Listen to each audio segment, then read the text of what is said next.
This is where we hold them. This is where we fight.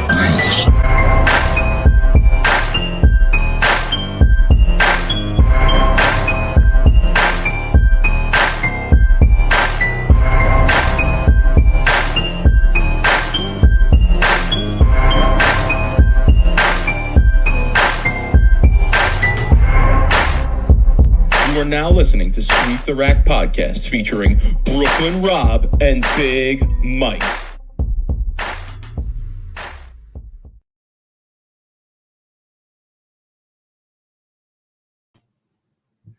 Rob, what's good, homie?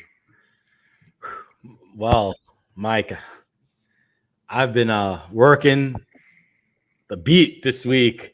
I might be the new bowling media, the hot media journalist out here, because I've been working for the people this week. So I'm gonna drop a good one tonight. A good story I've been working on.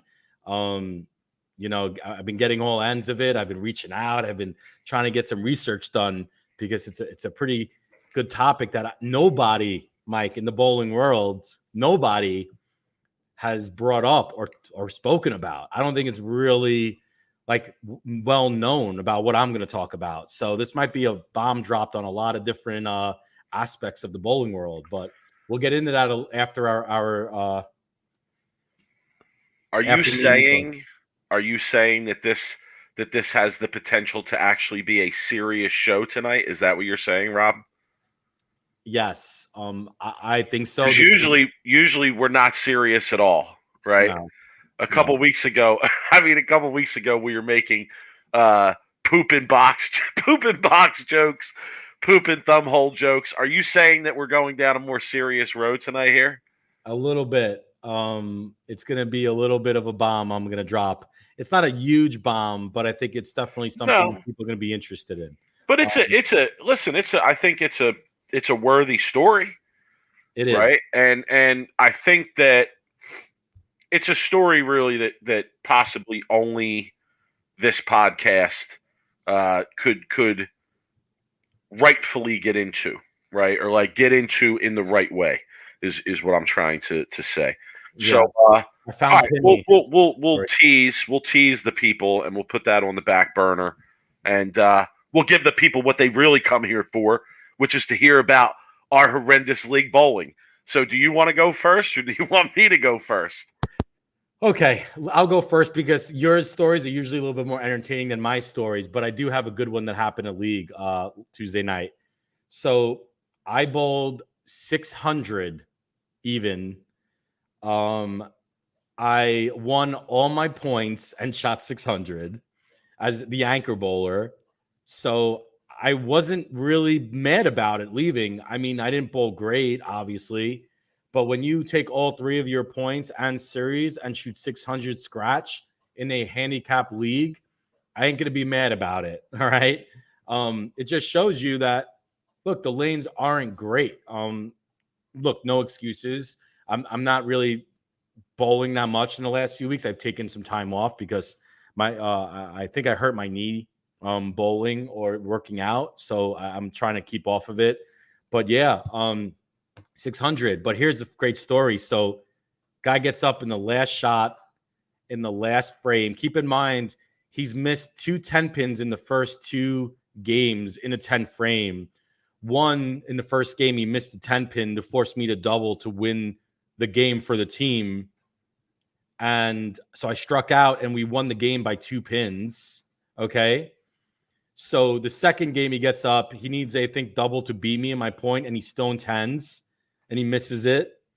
So he gets up in the third game, and what does he do? He leaves a 10 pin, but here's where he put the ball through the roof, Mike, of the bowling center. Oh, you're on mute. Purposefully? No, I think it's stuck on his thumb. I have a picture of it. Oh. So the ball literally gets stuck on his thumb and it hits the roof. It puts a hole in it, and then it lands, and there's all shit everywhere. And I get up and I'm just like, all right, I strike, whatever, spare to win my point. Ball's still sitting on the lane. I hear them go. I don't know this team. I don't know them. I'm still kind of a stranger in the league. I don't know a lot of people. I hear someone say in the back to the front desk, "Hey man, your ceiling scratched my ball." I was like, I thought it was like the quote of the night. I was dying. I was just like, yo, like it reminds me of that scene of Caddyshack where he puts the anchor under the boat and he goes, "Yo, your boat scratched my anchor." It was literally right out of Rodney's playbook. So anyway, yo, we got some spam private dating chat girls in the chat. I like it.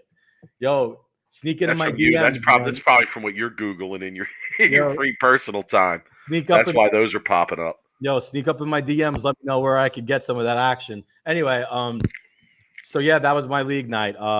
I figured it was just a funny story. He put the ball through the roof. So no, that's an amazing story. You know, yeah. you don't see that happen like on the regular. You know. No, I'll see. Actually, I have a picture. I'll see if I can get it up and share it before you finish your league story. But so that was my. How's things going? Did any cops get called in your league? Your Tuesday night? No. It's been cool the last few weeks. Everything cooled off. Everything's calm. Everything's fine. We had our most people yet. Nice. Most people important. Yet. First week was 14. Second week was 14. This week was 17. So we had 17 people. Not bad. That's great. Yeah, I personally, we bowled on the long pattern, Statue of Liberty. Very, very interesting pattern too. Like one of those patterns that's very scoreable if you're making consistent good shots, but very easy to make an error on it as well. So really interesting pattern, long pattern, and personally, man, I threw so many good shots. But then every game, there were at least, 1, 2, maybe 3, really just horrendous shots. And like I always felt like I knew what was going on. I knew my ball reaction. I left the big four twice when the ball went high, and I probably should have moved previous to that. But threw it well. Didn't win much. Didn't win any pots. Didn't even really sniff any pots. Didn't sniff any card games. Nothing.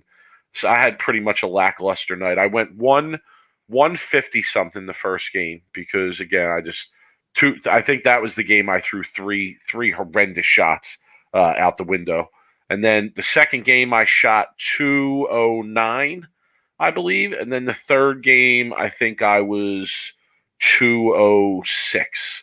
So scratch I was like 550, 560. So not too bad. I wasn't too mad at that, but I definitely left a ton out there. Like if I just could have made some better shots and whatnot, but had a good time. I got to be honest, like this thing that I started, I like this much better than league bowling. Especially for the sport environment. Because the sport environment is different. To do the 36-week grind on the sport environment is tough, but doing 9-week sessions and having the option to show up and whatever you want to do, it's kind of flexible. Listen, I mean, I don't know. I think that it's pretty good, working out pretty good. So, dude, I would love that. Not having a commitment, and if I feel like going, I go, and if I don't, no big deal. I love that having like essentially a flexible like league environment, but you're not committed to show up. How many times? Even when you were bowling your sport league, Mike, last year, how many times like did you had a force to go that maybe you didn't want to go, maybe you had stuff to do, but you still went because you felt committed, right? Yep. Oh, a lot. I mean, especially when the weather gets nicer and there's more options of things to do, or if there's times of the year where I'm really busy, then yeah, like I really like the flexibility. So. I want to try and grow it. Like we had 17 people, but what keeps happening is that new faces keep showing up each week.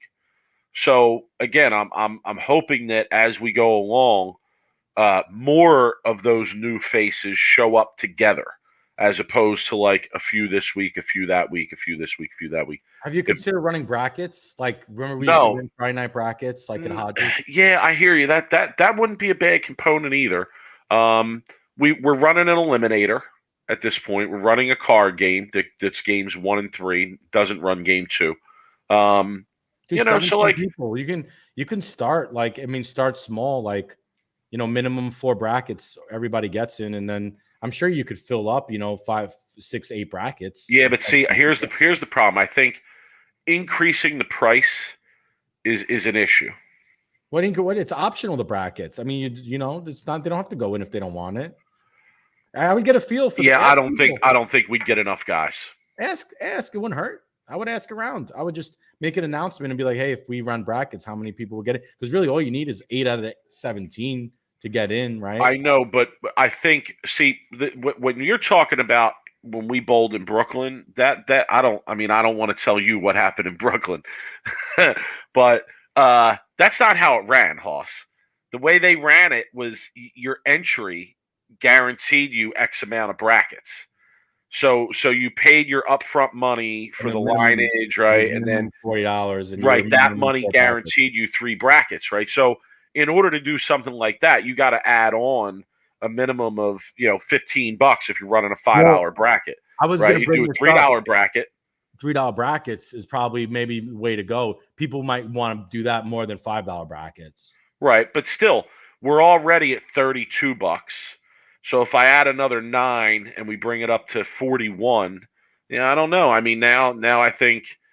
I mean, just make it optional. If they don't want to go in, if you only get 1 or 2 people, you just give refunds. I mean, yeah, and I could actually, you're giving me an idea here. Like, so I had a question as to what I was going to do schedule wise with this, right? So I was planning for a 9-week run that was going to end on like the last week of November. Okay. And then I was kind of thinking like, all right, well, we'll take the month of December off and the first week of January off, and we'll come back. Right. We'll take the holidays off and we'll come back after the holiday. Right.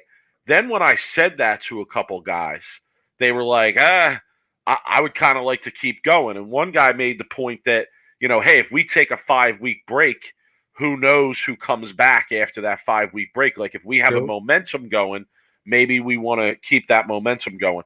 So you're actually making me think, maybe instead of jumping right back in during the holiday season, right? Maybe run a separate bracket thing during the holiday season. See what it does. Separately say, okay, now we're switching it up for the next 4 weeks. It's going to be $40 to bowl. You're in 3 brackets. It's handicap. You bowl your 3 games. Anything else side action you want is fine. And that's that. I could try that and see if there's interest in that, because I still have 6 weeks to promote that and ask people, hey, is this something that you might be into? Try it. Robert Hamilton is asking if we're doing the blind doubles. We are. Yeah, we are. So here, the format is each game pays a singles and doubles pot. Each game pays first place singles, second place singles, first place doubles, second place doubles. The singles pot is definitely the focus, where that's where the bulk of the money is.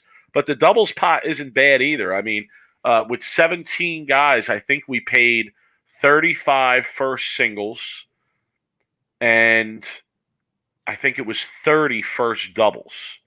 So, I mean, listen, it ain't a ton of money, but, it ain't a lot of money at all, actually. But it allows people to come out, bowl something competitive, practice, experience the sport bowling, and, like I said, I think it's going well. So we continue on. We press forward. What? I said, good job with that, man. That's awesome. I think everybody should try to do something like that. Yeah, I'm trying to encourage people, man. Like, that's why I talk about it on the podcast, to let people know, like, get out there, start your own little thing, start your own grassroots movement out there. But, can I say something, Rob? Sure. The scratch bowlers, the better bowlers, right? And I'm not a scratch bowler, but I would definitely put myself in the category of one of the better bowlers, potential to bowl really good. Oh my God, look at this. So people can examine the picture while that's pretty far out on the lane, isn't it? That's where folks who are just listening to this, Rob brought up the picture of the hole in the ceiling. Is that pretty far out on the lane? Okay. Yeah, well, it's impressive. I'm actually impressed by that. Yeah. The scratch bowlers, the better bowlers, honestly, they don't want the handicap players to win. Okay? And I get it. I totally get it. But here's the problem with that. In order to get the guys who are going to struggle in the sport to come back, you got to let them at least taste a little bit of success or sniff success. Okay? You know, like a guy came out Tuesday night. A guy came out Tuesday night who was a 150 average sport. Okay, 171 average house. Just started bowling two-handed. Loves the sport conditions. Loves the challenge of it. Okay, his mind was blown the first time he bowled on some sports stuff and saw how hard it was. He comes out 150 average, so he's getting like 60 pins a game. Okay, one game he shoots 170 something. Okay, his other games were lower, but the one game he shoots 170 something. That game, like 250 won the pot, 250 something. And I was able to tell him, like, listen, if you made two more spares in that game, you would have won the pot. Now, what does that do? That you know, his eyes like lit up, like, really? And I told him, yeah, it's not even about a strike. If you would have made this spare and this spare, you would have won the pot. Now he feels like I got a reason to go out and try and practice that spare or get a little bit better. You know, I'm right there. But without the handicap, can't do it. I also want to bring this up real quick. Oh, God, I can't believe I didn't say something to you about this before. You want to know what someone made me aware of this week, Rob, that I was not aware of at all? That tennis has a handicapping system. Were you aware of this? No. Okay. So I'm talking to a parent for my daughter's soccer team, and he plays tennis, and we're talking back and forth. And he says, yeah, well, you know, tennis has a handicapping system. I said, what? I'm like, handicapping system? How does that work? He says, well, the USTA rates players on a scale from, I forget what it was. I think it was like from a 2 all the way up. He said he doesn't know how high the scale goes because he's a lower end player. But they rate players. So a player could be a 2.33 or a 2.75 or a 3.50, right? And how it works is you only play against players in your number bracket.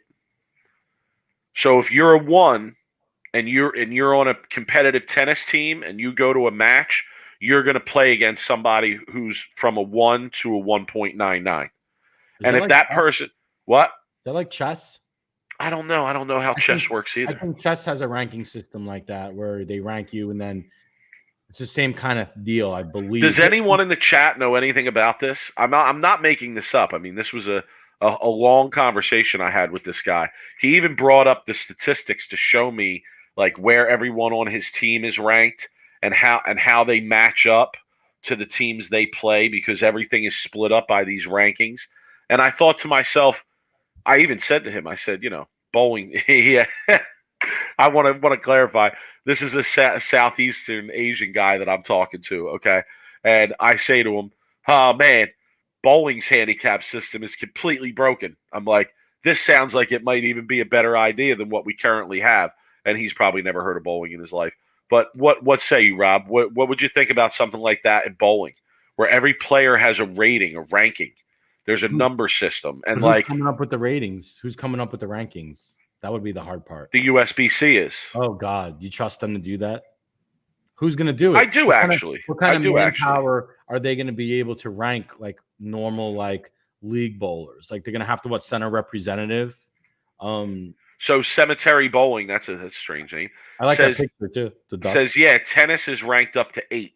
I'm a 3, so if I went to a tournament, I'd be playing against other 3s. So so if you turn it to bowling, does the USBC have to send a representative to rank every player? Like, how I don't get how they would be able to do that. I guess essentially, maybe it would be up to like the league secretary, or maybe like the USBC would have to like, put people that are in the league and make them the handicap like. I don't know. I don't see this ending well. I don't know. You think it's that complicated? I mean, I think just from you could probably put some parameters in a computer program and feed the person's lifetime bowling statistics into it, and they could tell you what number a person is. A lifetime. I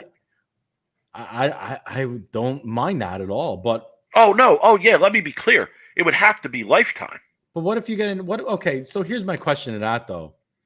What if I was a 235 average 10 years ago, and I really like I don't know hurt myself, or I can't. I'm not doing that. Is that gonna be held against me 10 years later? I don't know how. I mean, I can't say because I don't know how that would work in tennis. You know, but I would imagine Oh, there'd be an appeals process of some kind. yeah, No. I don't know because it's tough because I could bowl in the easiest bowling center in the world for 5 years, and now I'm bowling in the league currently I'm bowling in, which the league shot isn't really the easiest. And now I'm Right, but I'm paying the price for being a 230 average in one house and being a 210 average in this house. I hear you on that. I hear you on that. Yeah, so I don't Okay. know. I see what you're getting at though. Yeah, I think Dave Peacock put a good point. I know you posted the interview they had with Mark Roth talking about, hey, what they asked them. They said, well, what would you know, what would the average bowler bowl if they were bowling on tour? And Mark Roth didn't even hesitate. No, that's not what the guy said. What Well, would they average? Mark, there's a lot of local bowlers around these local areas who average in the 220s and the 230s, and a lot of them they believe that they could come out here and compete with you guys on the PBA tour. And what do you think about that, Mark? What are your thoughts? And yeah, basically, Mark Roth ripped them a new asshole is what he did. Okay, Yeah. he basically said they'd average 160 because the lanes out here on the tour aren't walled up. I think was the term he used. It was wonderful. It was great. I put it on Twitter. I retweeted on Twitter. I said we need more honesty like this, more honesty like this in the game today. Hey, you can't ask the guy from Brooklyn his opinion, and he'll give it to you. You know what I mean? Like, absolutely. He ain't gonna hold back. That's for sure. You know what's so interesting about that interview, and to harken back to my writing, my writing career, my bowling writing career. I think it's just more evidence of what I was saying in the article being true. That like this problem has been going on for so long at this point, and like we're still at the same point. Like really, we're still here. So like I don't know, man. Mike, I got to throw it out there, and I put it up on Twitter. I'm writing my own article right now. And I know. I'm in it. I was going to respond to you on Twitter, but in all honesty, send it to me before you're ready to. I will, but I'm in it. I'll clean it up. I even talk about a little bit about some of the stuff that you talk about all the time and how that really doesn't matter in a lot of aspects of the kind of the article that I'm writing about. So I'm interested. I haven't been able to the last couple of nights, but Monday night I was home and I was just like, I'm freaking writing, and I just started writing, and it was like 9:45, and I'm like, man, I was talking about shit that wasn't even prevalent to like privy to like the article I was writing. I'm like, I'm gonna have to write a new article on some of this shit. I just get into tangents, like literally when you're writing, and then all of a sudden you're reading, you're like, well, you get into streams of thought, right? And then like those streams of thought like kind of go off the rails sometimes. I feel you on that. So I guess for back to your, before we get into like the main part of the show, but back to your like sport night or whatever you want to call it, maybe eventually you get enough people where you could run a scratch and handicap division. I mean, honestly, you need probably like 40, 50 people, but eventually like that's where you probably would want to go. What I would like to do for the next session is add a scratch pot. Oh, you have to. Absolutely. I should have done it for this round. Yeah, I didn't think about it. I'm probably only going to raise it $3 for every entry and $1 per, or like I don't know if I'm going to do it as a series pot or a game pot, but it won't be much. It won't be a ton of money, obviously, but it's something though. Do an optional, like I don't know, like make it an even number maybe, or like I might think about doing it like $10 or $10 for an optional side pot, and then just divvy it up between like 3 games. It's handicap bowler heavy though, man. I'll be honest.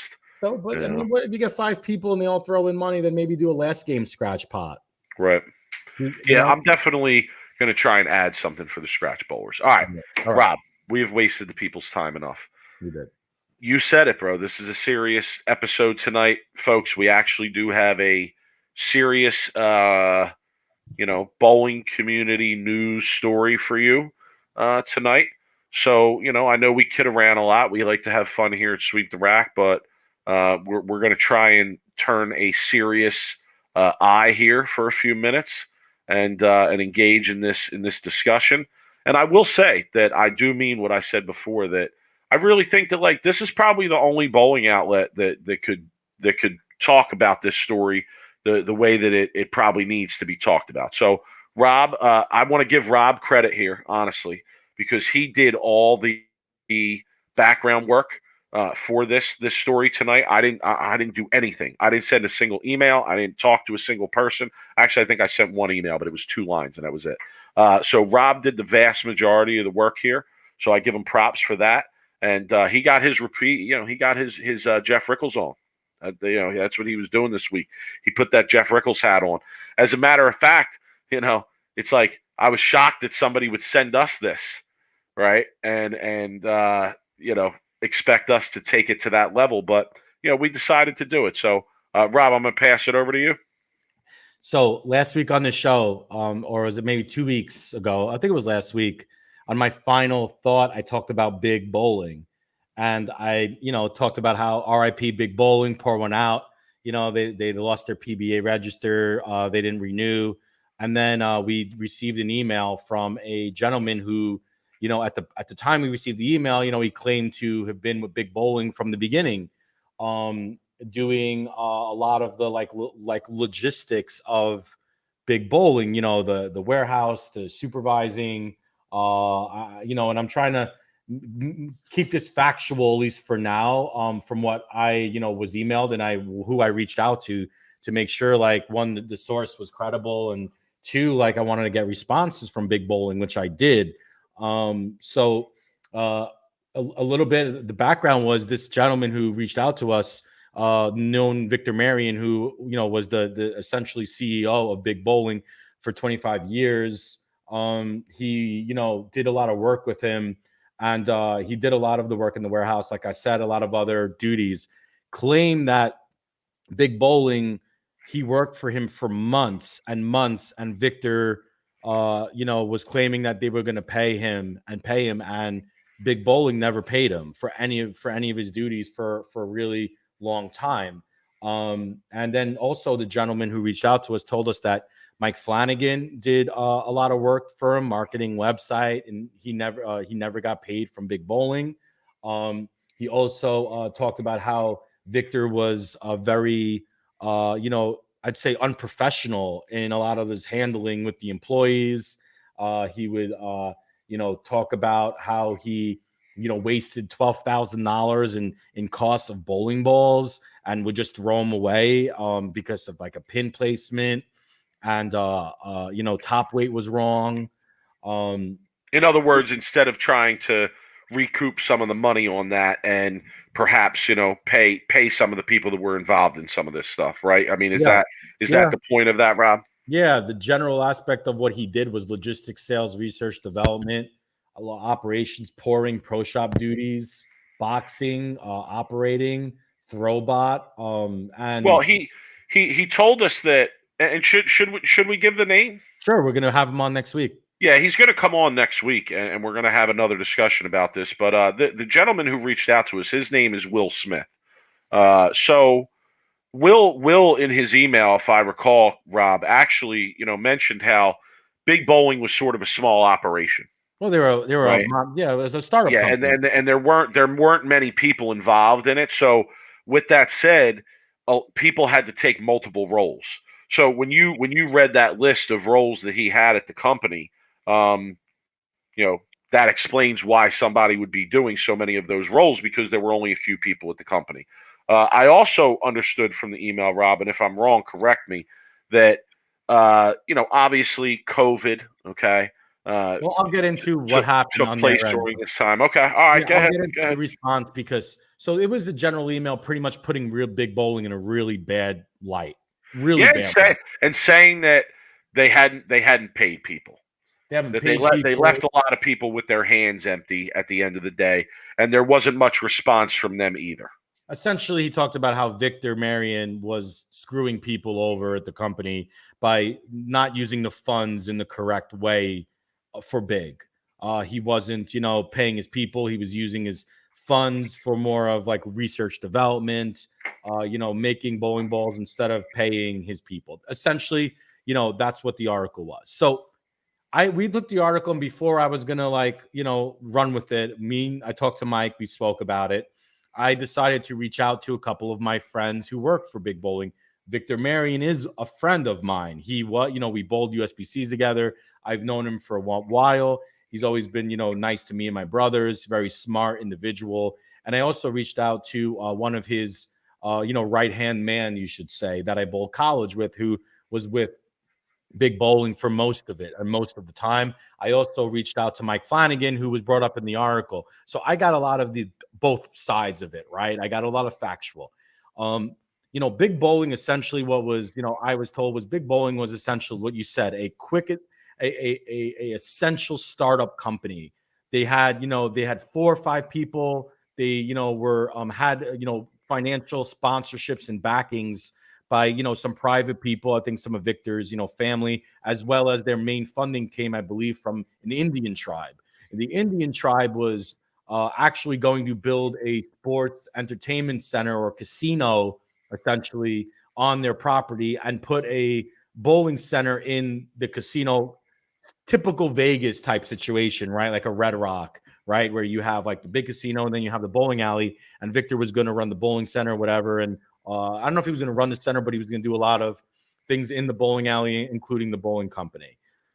Anyway, I guess COVID hit, and that's where the whole shit kind of came down on them, because COVID hits, and then this specific private investor pulls the funding. Okay. And that really, you kind of take the legs out of a startup when you pull your initial investing, right? Victor essentially gets COVID, and he already had asthma. So it put him in a really bad spot because he wasn't healthy. He was, in the hospital. He talked about how critical his health situation was. So he wasn't able to do a lot of the things he wanted to do, so the funding gets pulled. He then gets COVID, right? And, now he has to hope that, his right-hand man is running the company. And all to be clear, Rob, all this information is coming from email communications that you had with Victor himself, yes, correct, and with the other 2 people you mentioned that were working for the company. Correct. There was a lot of also logistics with the COVID, with a lot of trouble them getting their supply chain issues, getting their chemicals for their surfaces, their cover stocks, their cores, right? There were numerous problems securing those types of materials during the COVID supply chain issues, right? Which contributed even more to the problems that they were having. Right. And as for like some of the other like aspects of not paying certain like third party people that were coming in, there was a lot of talk about how this was just kind of like they knew going to work for Big was essentially a startup, more like a spit in the hand type, like handshake, right? Like sweat equity, right? Is the term I use, right? I work for a startup in Scottsdale. We're already way into our private investing. And it's a little bit different, but I get the changes and the difficulty of running a startup is, right? Especially in a bowling ball company. And then COVID hits, right?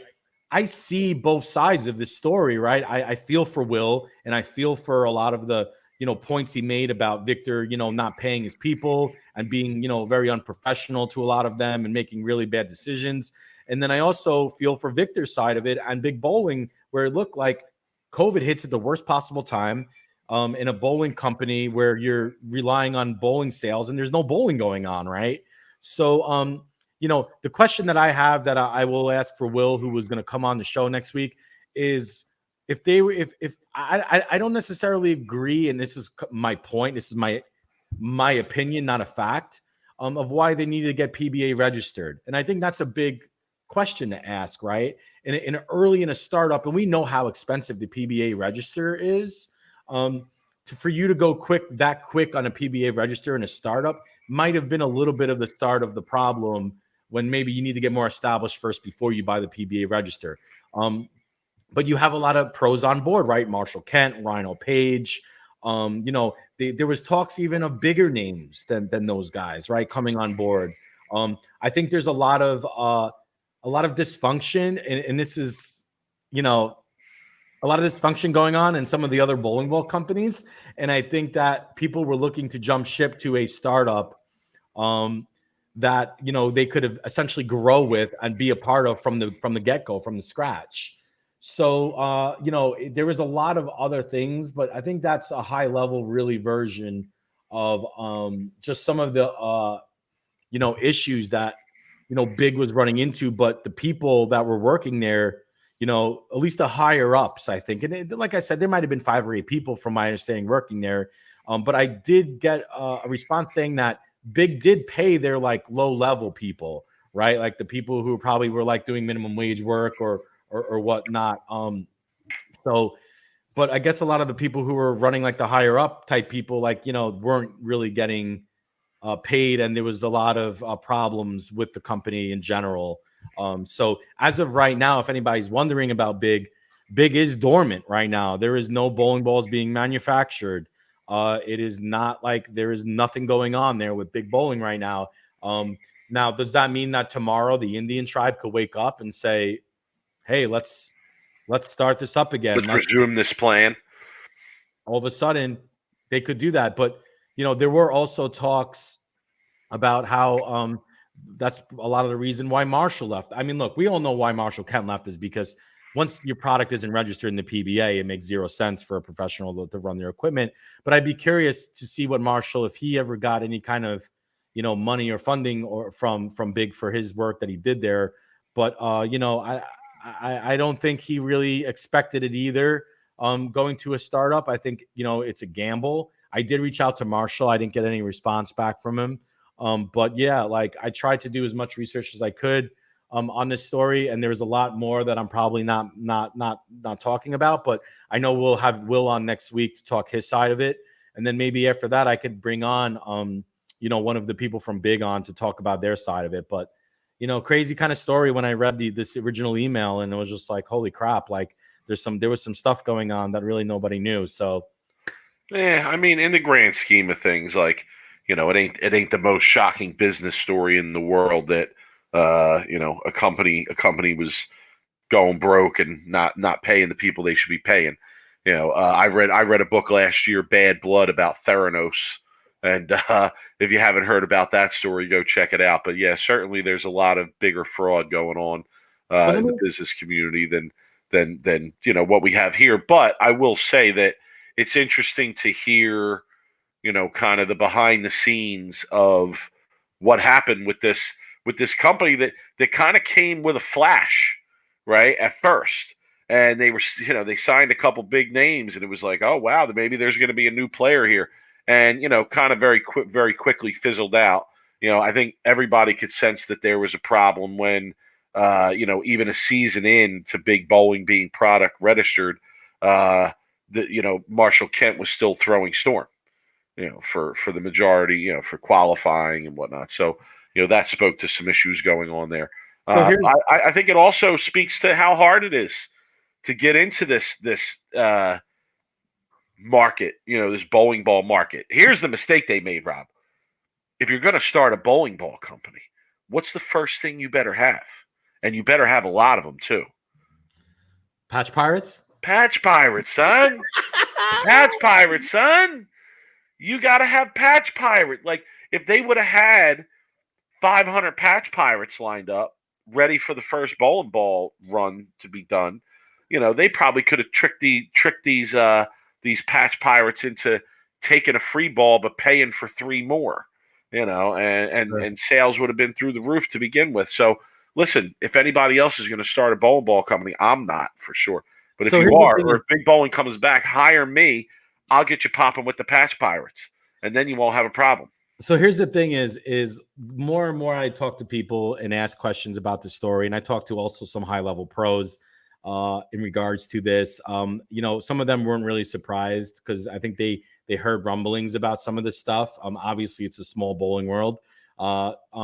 But here is my take a little bit on this, on what I read. And here's the thing is, like, I'm not going to justify, and we'll talk to Will next week. I'm not going to justify if, Victor was being unprofessional to his employees and talking down to them and, being, thinking he's the smartest person in the room. I won't justify any of that. I don't like, hearing that, because Victor has never been like that to me personally, or my brothers.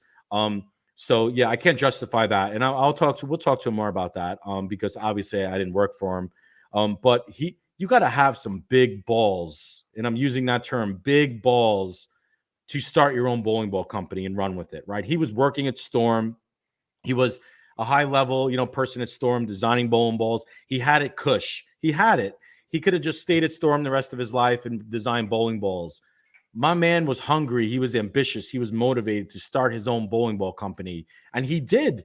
He did. I mean, if this was maybe 2 years after COVID and, they never pulled his funding, I still believe that Big would still be around making bowling balls.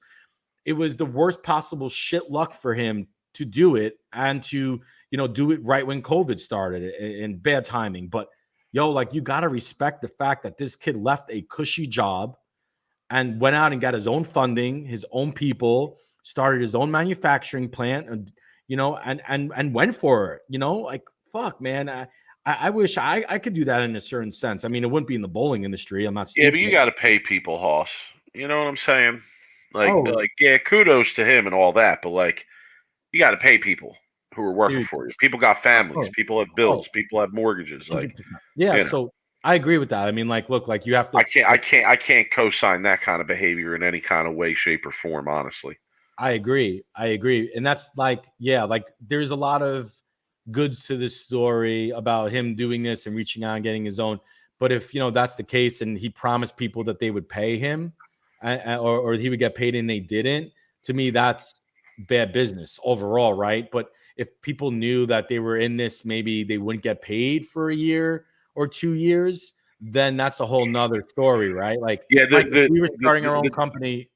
The devil is in the details in this story, I think, because if the conversation sounded like, hey, come and work for me, this is going to be your salary and we're going to build this up and I'm good to go, I got finance funding, that's one thing. If when the funding cut off, how long was it before he came to people and said, hey, there's a problem, you might want to start looking for another job? Or was he not upfront about it? I mean, if he was upfront about it, then he was upfront about it. There's nothing you could do about, things taking a turn for the worse business-wise. But, yeah, that's why I say, the details to me are important in this story. Right, and, so in the original email, Will says, yeah, well, we were promised we'd be paid for months, and we never got paid. So to me, if that's the case, then yeah, there is an issue, right? So we'll see. We'll talk to Will, and then maybe I could, get one of my guys here from Big on, and maybe we could talk in regards to some of it. But Mike, I might have a future in the bowling journal world here, because I kind of enjoyed reaching out, and I mean, it wasn't a great, positive, uplifting story that. Maybe I wanted to start my bowling journalism career on, but we're so used to just giving our opinions and being very opinionated on this show. This was a story where we got our facts first. We got them from both sides of it, and we'll let the people kind of figure out how they want to make up their own minds on the situation. We'll bring on Will next week, and then we'll go from there and see if there's more to it. If not, then we'll just drop it. But I crazy, I guess, story. And little, like I said, inside workings of a struggling bowling ball company. Yeah, it's really during COVID. I mean, crazy. Listen, it certainly ain't the only business to be affected, put out of commission, crippled, whatever word you want to use. Certainly not the first for that to be the case during COVID. No. And let's just hope we don't ever have to go through that again, as a country. So all right, we'll have more next week. We'll have follow-up next week. We will. We'll be on. So let's talk about we're going in a different direction from the PBA show that was on Sunday, the PBA Jimmie Allen celebrity event. Okay. And we're going to be honest here. Okay. Because that's all we know how to be on Sweep the Rack. We are very honest, opinionated, straight shooters, right? I didn't watch the show. Mike. Neither did I. Mike. Okay. So we're going to talk about why we didn't watch the show. Okay. I taped it. I DVR'd it. So like eventually I'll go back and watch it. It didn't work out. I didn't have the time. It wasn't convenient for me to watch it. And I didn't catch it yet. Was the interest not there in watching? No, the interest isn't there for me to carve time out to watch it live. Right. Like, is it something that I'll DVR and catch up on? For sure. But again, like, is it something in terms of the podcast that I'm going to make sure I watch before we hit the show Thursday? No, it's not. I'm sorry. Like, I'm there for the legit competition, the pure competition of real professional bowling. Now, that's not to say that I don't have a level of appreciation for this type of event. I do. I think it's great that I'll say a couple things. I think it's great that they're getting new celebrities involved in bowling and promoting bowling. I think the range of people that they had at this event was awesome. Bob Learn Jr. was at this event. I mean, I was surprised by that. EJ Tackett was there. So you had some of the top guys. You had different people at this event, right? I like that. I like that a lot. Even in terms of the celebrities, you had some different people. Now, do I think it's that big of a deal that Nelly is bowling? Like, is Nelly? I mean, Nelly is like D-list celebrity at this point. Terrell Owens, kind of the same thing. I mean, Hannibal Buress. I don't know. I don't look at it as that big of a deal, but I like the exposure for bowling, especially with Jimmie Allen, who really seemed. I read that article that Nolan Hughes put out about Jimmie Allen's development of his passion for bowling. And I got to say, like, it seems like dude is legitimately into the sport, into the game, which I respect and I love. And I think that's great. But, yeah, some of the other folks that we saw associated with it, like, we've seen them associated with bowling in other ways before. And it's never really turned into anything much. So, kind of is what it is for me. It was cool to see Bella Love, right? I think she won the little high ball challenge thing, right? But was she the first? No, I have not checked it out because, again, I'm here for the pure competition. Was Bella the first ever two-handed women to bowl on a TV event? In America, yeah, right. Which is kind of cool in a way, right? It's cool. I think I didn't watch it because I think I am in your end on this with the fact where I don't want to see essentially bowlers that are, even since if they're celebrities, I don't want to see someone throwing it straight down the middle. And I don't, even if they're, if it's whoever, right? It just doesn't interest me. I wasn't motivated to turn it on and watch it. I wasn't. Jimmie Allen is very interested in bowling. I bowled next to him at the Tat. I didn't get it. I didn't want to go over and be a fanboy. He was bowling, and he is pretty good. I mean, he is starting to try to learn. I think he's at that cusp where he's trying to learn the hard end of the sport. One of those types, typical guys who bowls in house leagues, and then he goes to the Tat and struggles because, he's starting to really try to be on that, like, understanding of, oh crap, there is this sport type, like, atmosphere. Right. I do. It's too bad. I'd like to see Mookie Betts be more involved in these type of shows. Because Mookie is a great spokesperson for bowling and he's not a D-class celebrity by any means. So, it's too bad that they ran this during probably baseball in the playoffs. I'm not sure. The live event was probably 2 or 3 weeks ago. I'd like to see guys like Mookie Betts, guys, who are so good at and Mookie Betts is a good bowler in his own right. I mean, he's got a PBA 300, right? So, like, I just, wasn't really too interested in it. Maybe I'll watch just to see Bella because I think Bella, is a very interesting, and very interesting, like, look of the future for women bowling. And I'm not going to crown her the next. Yeah, don't put pressure on this girl. Well, they already got pressure on her. They made her a PBA junior spokesperson. They put her on the show. She's handling it very good, though. I hear you. They're it's so cringy to me that Bolero does that. I don't know. I don't really agree with it. Terry in the chat saying Bella showed out at the regional in Odessa, Texas over the weekend. Just barely missed the cut. Cross to Dr. Barnes. See, now that's what I'm interested in.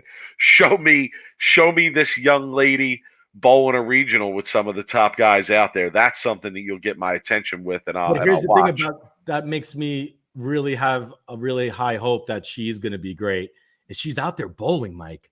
She ain't bowling no junior shit. She out there bowling regionals, bro. Yeah, we heard from her dad. Her dad reached out to us through email, and I said online, I was partly joking, but not like we curse too much to have kids on the show, so she has to be over 18 before she comes on Sweep the Rack. Sorry, but her dad reached out to us through email because he listens to the podcast, or at least he listened to it once, and he has heard our back and forth about house shots and sports shots.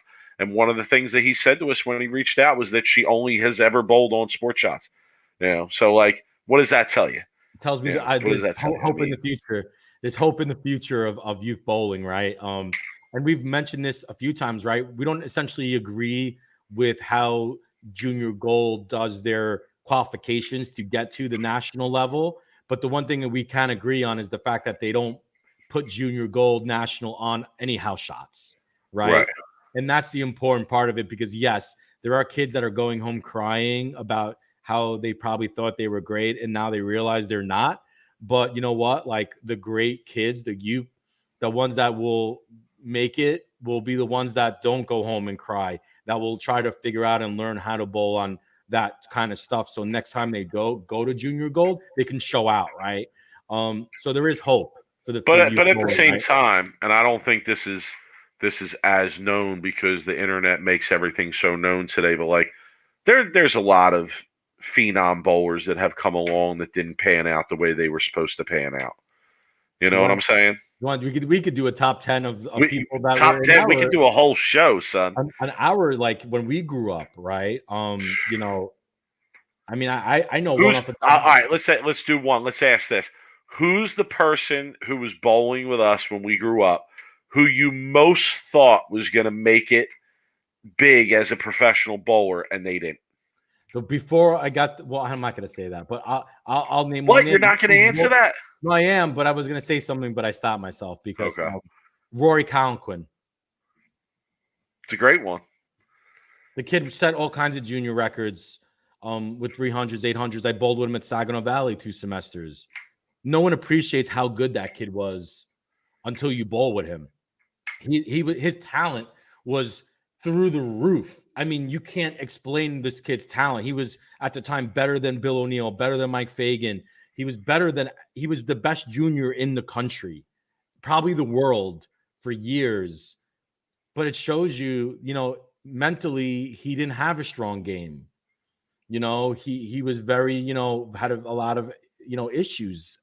And it comes back to you. But you have Bill, right? Someone who was a great junior bowler, set all kinds of records, but head was on straight and was hungry. And so you see the difference between two guys that have unlimited talent, but one had a head game and one didn't. For me, it was probably Lee Vanderhoff. Oh, Lee Vanderhoff went on tour, I think, way too early. Lee Vanderhoff. He went on tour when he was so freaking good, bro. 21, right? Like Paul Forey used to call him the general. He was okay. When he wrote his name on the leaderboard, he would write Lee the General Vanderhoff. Okay. He was and good, like, man. I love was on. Kid had. I remember showing up to a JBT and homeboy had a whole bag with slots in it with his shoes, with different bowling shoes in it. And one of the sets of shoes that he pulled out had the Team USA logo on them. And I was like, Sun bowls for Team USA? Like, what is going on?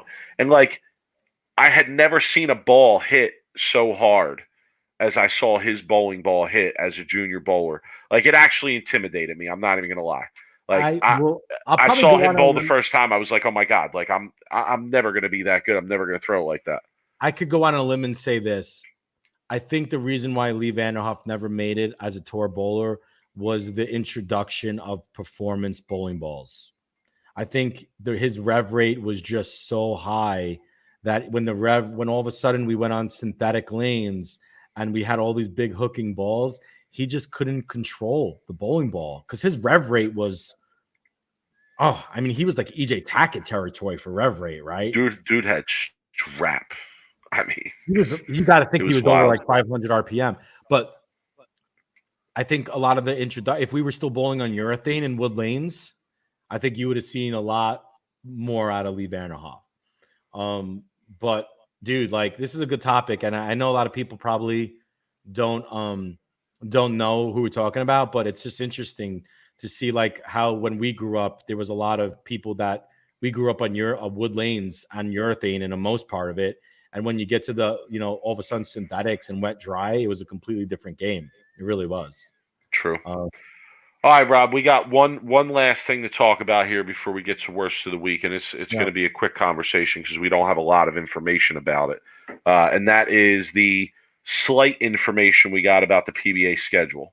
So it's going to start in February, right? And they're opening up with the U.S. Open. That's it. That's all we know. Thoughts?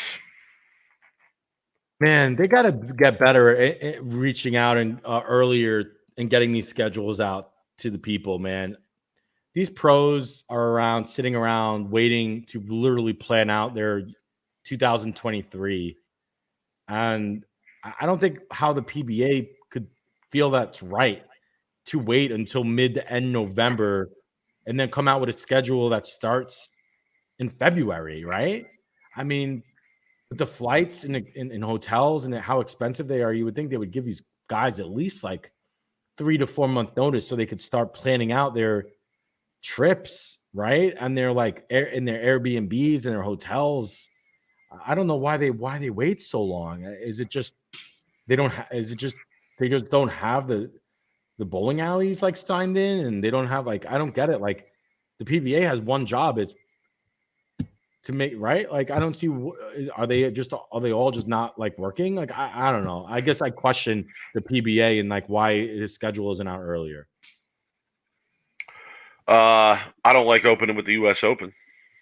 I'll tell you that. I mean, you're going to open with like the toughest challenge, the premier major, pretty much.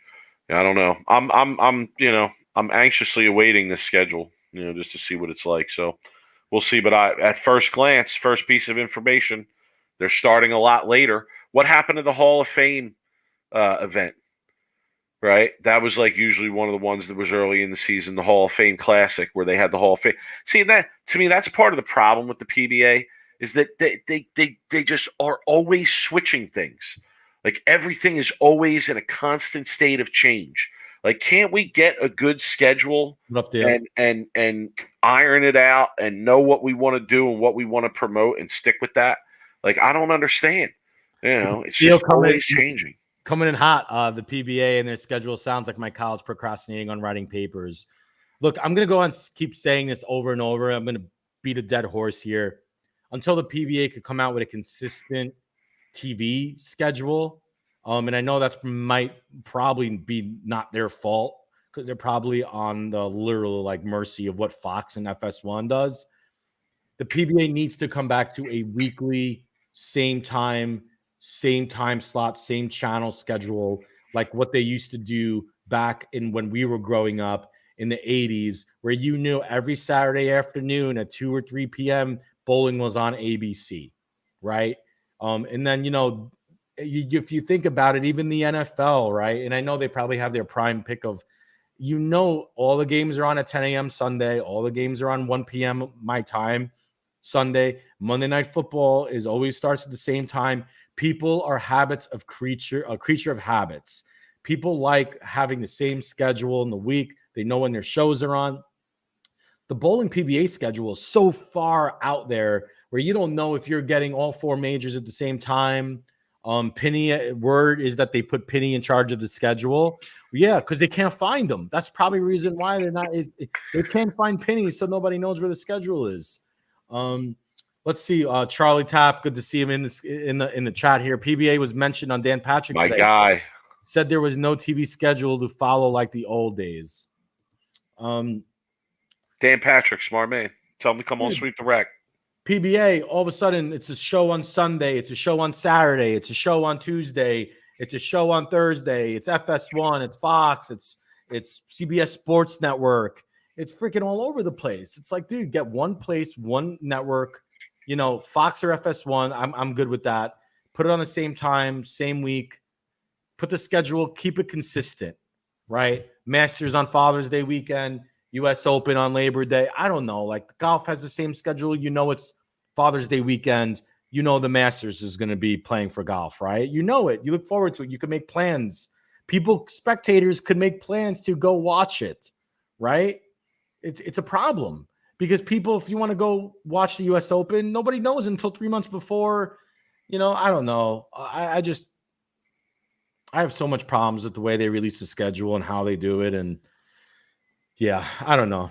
I think a lot of people hopefully would agree with me here, but you know. All right, Rob, let's give the people what they want. Yes, sir.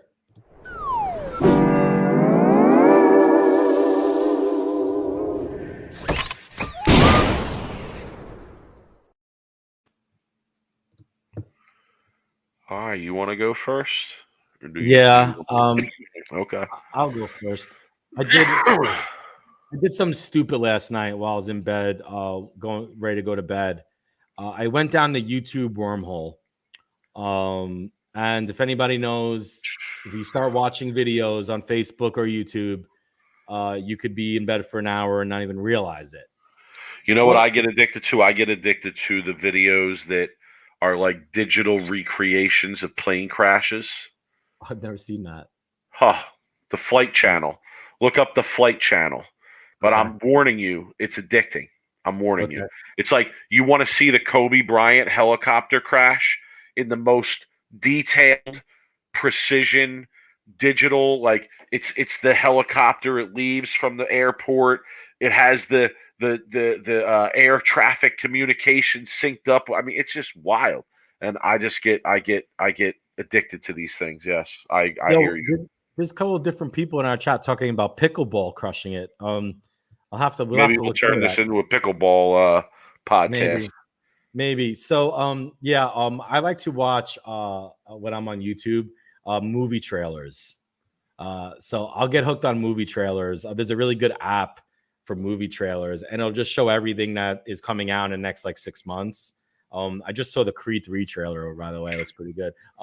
Anyway, so I caught a YouTube channel that has a decent amount of views, about 65,000 views on this video. It's by the 220 Average Bowler is the name of the Oh my God. Okay. Oh my God. I've known about this for a minute. I ran into a video he just made, and I was very interested because it was a very interesting video, actually. He bowled a regional, the guy, though. I got to give him credit. Yeah, the video he created, and if you go check it out, I would say, it's kind of entertaining. It really is. He built a 23-pound bowling ball with a custom metal core. Okay. But here's where worst of the week comes in, right? So stupid. So he literally drills 4 big holes into a target zone, a plastic ball. And he puts objects in the bowling ball and he weighs it, makes it 23 pounds. He gets up and he's bowling on obviously a house shot during a practice. You could see people practicing around him, open bowling. And he throws his regular bowling ball a few times and it shows how easy the lanes are. He's striking, whatever. And he starts throwing this plastic ball at 23 pounds, right? The ball isn't hooking, okay? He's leaving pocket 710s, and he's really surprised. He's like, this is where worst of the week comes in. He comes back to the camera and he says, I can't believe this ball's not hooking. I can't believe it. Bro, you're throwing a target zone on a house shot with a ton of oil on it. You could put 72 pounds of side weight on it. The fucking ball ain't hooking, bro. It's such an entertaining yet train wreck of a video that I would recommend it because it was entertaining and I did watch it and I did laugh. So kudos to this guy who put on a good entertaining channel. I like that kind of stuff. I'll watch more of his videos. I would rather see him put the 23 pounds in maybe a high performance bowling ball, and see maybe what that would roll like. But I'll tell you though, when the ball went high flush, dude, the pins were fucking, they were down, dude. It was cool. But anyway, he gets worst of the week because he was surprised that his plastic ball wasn't hooking, and he was really, really shocked that he thought he was going to be able to hook the whole lane. Anyway, that's my worst of the week. Thought it was a good one. Yeah, shocker. Okay. I had several choices this week. Oh, I'm going to save one for my final thought. Actually. But worst of the week this week is going to go to Edward Bienvenu. Congrats, bro. Okay, Edward Bienvenu. And I got this actually from a pro shop that I follow online. And Ed gets his stuff drilled there. And here's his post. Okay, are you guys ready? Here it is. Ed, congratulations. This is worst of the week. Here we go. Been struggling with putting 3 full games together. Just punched up a fresh Mythic Jackal and was able to have a good night. First time in a while I felt this comfortable throwing the ball. What do you think he shot, guys? Right, I'm gonna read that post again. Okay, read it. What do you think his series was? What do you think his series was for the night? Read it again. Been struggling with putting 3 full games together, punched up a fresh Mythic Jackal, and was able to have a good night. First time in a while I felt this comfortable throwing the ball. Nico says 750. He's not even close. I'd say probably like, knowing people and their posts on Facebook, 508. Yo, are you guys ready for this? His series was 857. 857, son. He shot 857. Guys, he shot 857. Are you ready? I'm going to read that post again, okay? I'm going to read it one more time. Are you ready? Been struggling with putting 3 full games together. Punched up a fresh Mythic Jackal and was able to have a good night. First time in a while I felt this comfortable throwing the ball. 268, 289, 300, 857, son. In some houses, that would be a house record. And dude said, I had a good night. I've been having trouble putting 3 games together. I mean, guys, come on. Yo, he was seriously. He was trying to be super like humble about it. Like he wasn't like bragging. Just so someone hit the laugh like on our video. Like someone just hit the laugh on our video because it's hilarious. Because it's I was going the other direction. Like I thought he was gonna like say like 460. Or yeah, but that's why it's worst of the week. Yeah, because it's like 857, bro. Like what? Oh my goodness. Oh, I can't. I just can't. All right, give the people what they want. That dude, I can't stop laughing. That's fun and hilarious.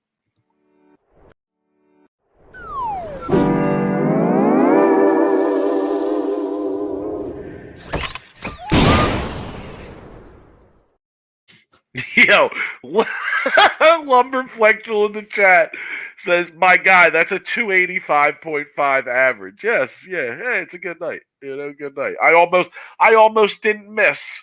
It's a good night. I've been having trouble putting 3 games together. When I did, I shot 857, putting 3 games together. Oh my God. Oh, I can't. I just can't. Oh, we have somebody. Bowling on some sport this weekend. 45-foot dragon, 32 milliliters, 2-4-1. Wood lanes too. Oh my goodness. 2-4. So my advice here, 40. Wait, pull that up again. 45 feet, 32 mils. That's a lot of oil in the lane. Ooh. Wood lanes though. I know. Surface. Fallback. Surface and fallback. I would have a 500 pad with you. And my advice to you would be to literally probably start like you're not going to be able to play left to right. You're going to have to be pretty like Really straight up good. the lane. You're gonna have to Angles, your angles closed in the front part of the closed. lane. I would Right. wait until probably the third to fourth game, depending on how many games it is. The track will eventually come to you on a wood surface because everybody's going to be using surface. And eventually they'll get open with the Right. wood. You'll have that hook spot, You will. and then you can move left and kind of use that hook spot. Right. But the carry down is going to be really Vicious. fierce. Right. 45, because I Right. just bowled on at the CBE, we bowled on 37 or 38 feet, and they were 32 mils. It was the same volume, and their carry down was vicious and it was fast, but it was on synthetic. So I would say that your track will probably blow open a little bit quicker. And you'll be able to like probably get left and slow hook it after like the fifth game or so. But Well, it's 3 a games. sweeper, 3 games of qualifying, then cut the They're field gonna in be half. dirty. Yo, they're gonna be dirty. Yo, So honestly, my advice is hit the head pin and make spares. make spares. Hit the head pin and make spares, because on something like No. that, the scores aren't liable to be Here's the real thing high. is, if you're cutting the field in half and it's 3 games, I guarantee you the cut will be 530 to 550, if not lower, depending on how many bowlers. And get back to me next week, Terry, or get back to us. I would love to hear what the first cut was, but I would guarantee you even like 530 makes it through the first 3 to 550. Keep it in play. Don't try to string strikes together. Find a reaction that's going to break up splits, make spares, and cruise yourself in a 590 to 6-0, and you'll be probably leading. Honestly, they're going to be brutal. True. Yeah. All right, Rob, final thought. Let's go. I want to get out of here. I'm exhausted. It's Thursday. Go ahead. I'm going to let One you more go day. first because I want to get my thoughts together on my All final right. I thought. wanted so badly this week to give Worst of the Week to Darren Tang on his YouTube page, but I didn't. Okay. Because Why? it's actually not Worst of the Week. It's actually one of the best and funniest things that I saw all week. And Okay. that's a video he put out with Louis Napolis. And they did house guy. They did a pro versus house bowler challenge type thing. Oh my goodness. The unintentional comedy.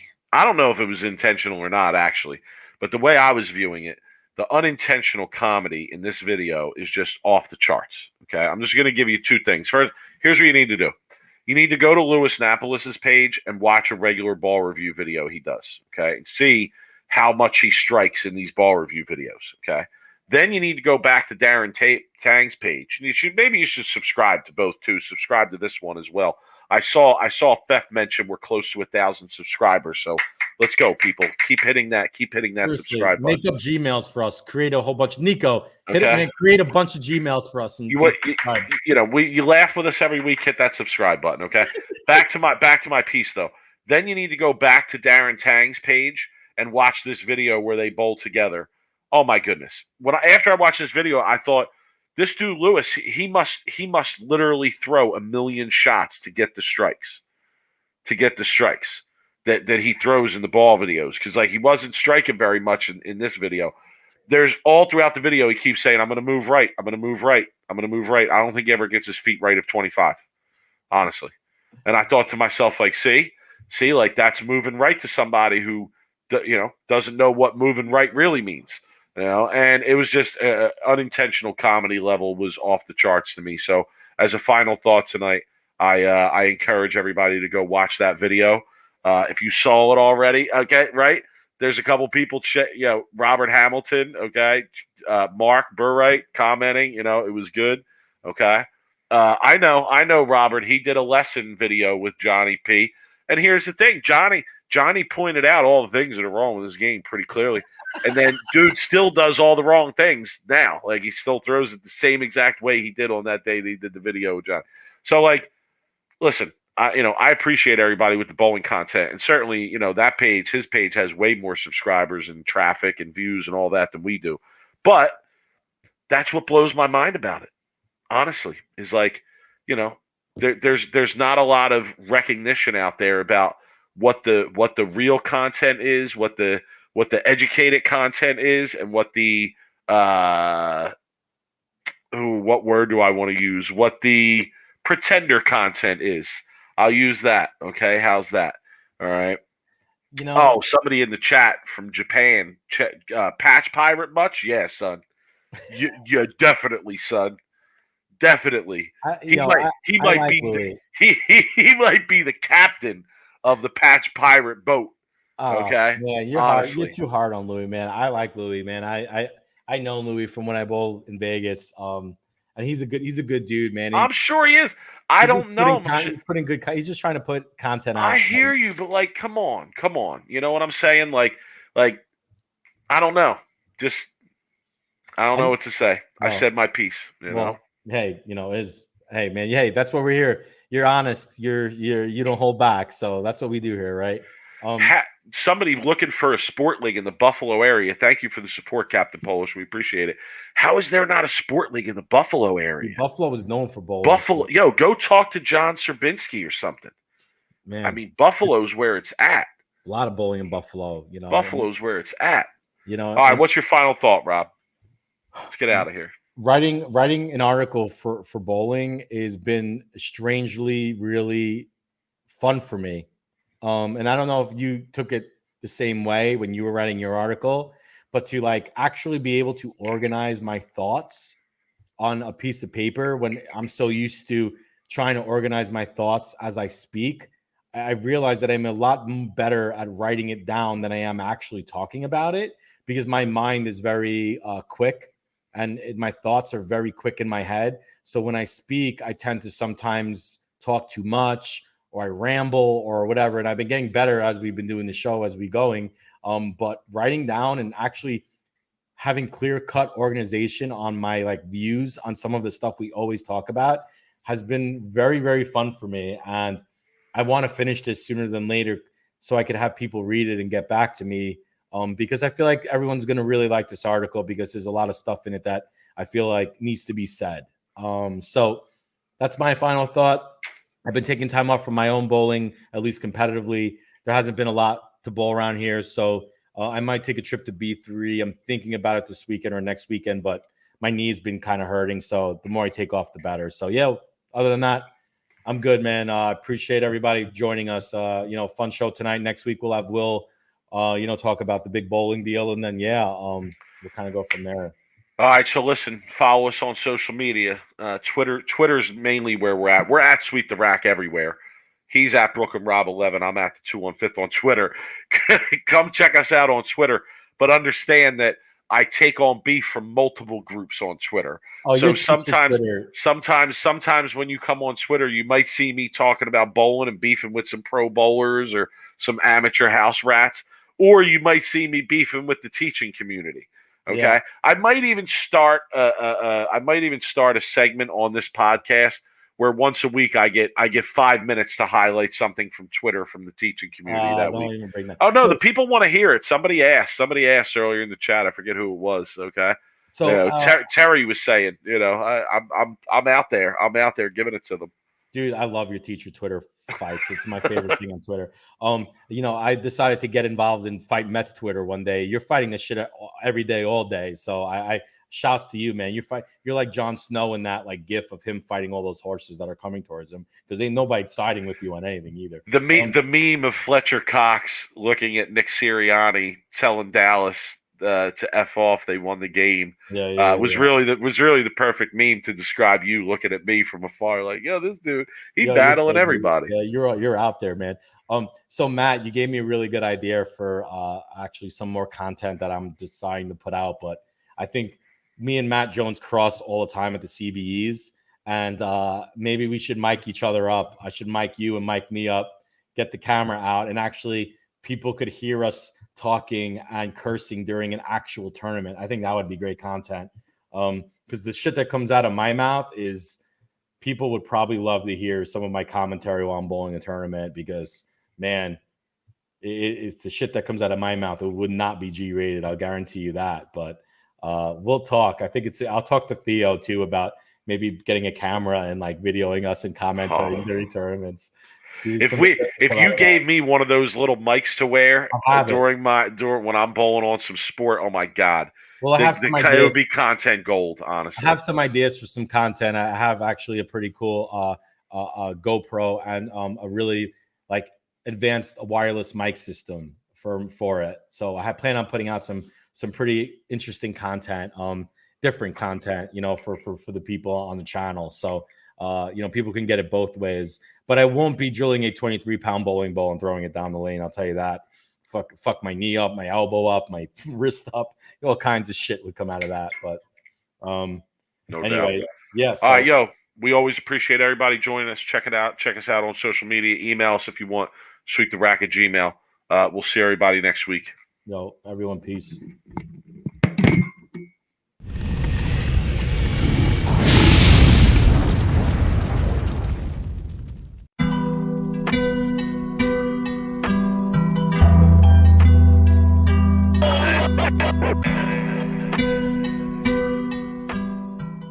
You are now listening to Sweep the Rack podcast featuring Brooklyn Rob and Big Mike.